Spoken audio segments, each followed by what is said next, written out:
खूप दिवसापासून अक्कलकोटला जाऊन स्वामींचं दर्शन घेण्याची इच्छा आहे, पण योगच येत नाही आहे. तर असं समजा हा व्हिडिओ स्वामींनीच तुमच्यासाठी पाठवला आहे, त्यांचं दर्शन देण्यासाठी.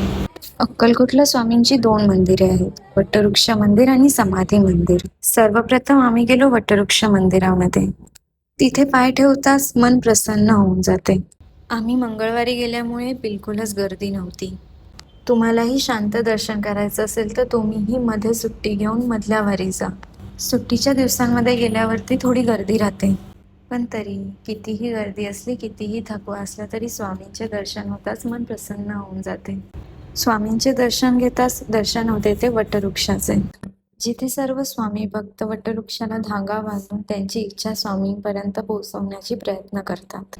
समोरच स्वामींची भव्य अशी प्रतिमा आहे, जिथे असंख्य लोक स्वामींची आठवण म्हणून फोटो काढतात. बाजूला छोटे मंदिर आहे, जिथे 2 मिनिटं बसून आपण स्वामींसोबत वेळ घालवू शकतो. नंतर चालू होतो बाहेर जाण्याचा मार्ग. खरं तर पाय तिथून निघत नाही, पण जावे तर लागतेच.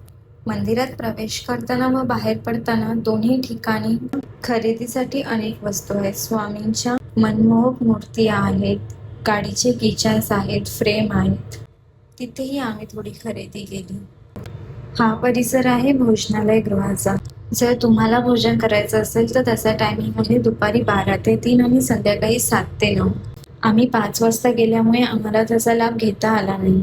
आम्ही इथे गेलो स्वामींच्या या भव्य मूर्तीचे दर्शन घेण्यासाठी. श्री स्वामी समर्थ. आम्ही निघालो समाधी मंदिराकडे. जाताना आम्हाला दिसले 12 ज्योतिर्लिंग. प्रथम आम्ही तिथे दर्शन केले. इथे महादेवाची एक मुख्य पिंड व 12 ज्योतिर्लिंग पिंड आहेत. मीही अक्कलकोटला गेल्यावर इथे दर्शनाला नक्कीच. ज्योतिर्लिंगाच्या अगदी खाली शिवबसप्पा महाराजांची समाधी आहे, त्याचेही दर्शन तुम्हाला घडते. बहुतेक लोक अक्कलकोटला गेल्यावरती वटवृक्ष मंदिराकडे जातात, पण समाधी मंदिराकडे जात नाही.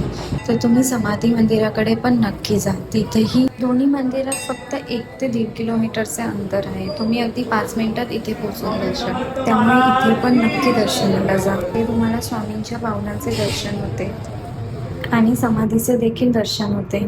असा होता आमचा अक्कलकोटचा स्वामी समर्थांच्या दर्शनाचा अनुभव. स्वामी समर्थांच्या कृपेने तुम्हालाही हा योग लवकरच येईल. श्री स्वामी समर्थ. तुम्हा भेटायाची गोडी नाव घेईन आवडी, उभी चैतन्याची गुढी स्वामीनाथ. डोळे भरूनी पाहता सुख लाभले अनंत, दिव्य तेज धन्य गाथा स्वामीनाथ. श्री स्वामी समर्थ जय जय स्वामी समर्थ. सद्गुरु स्वामी समर्थ जय जय स्वामी समर्थ.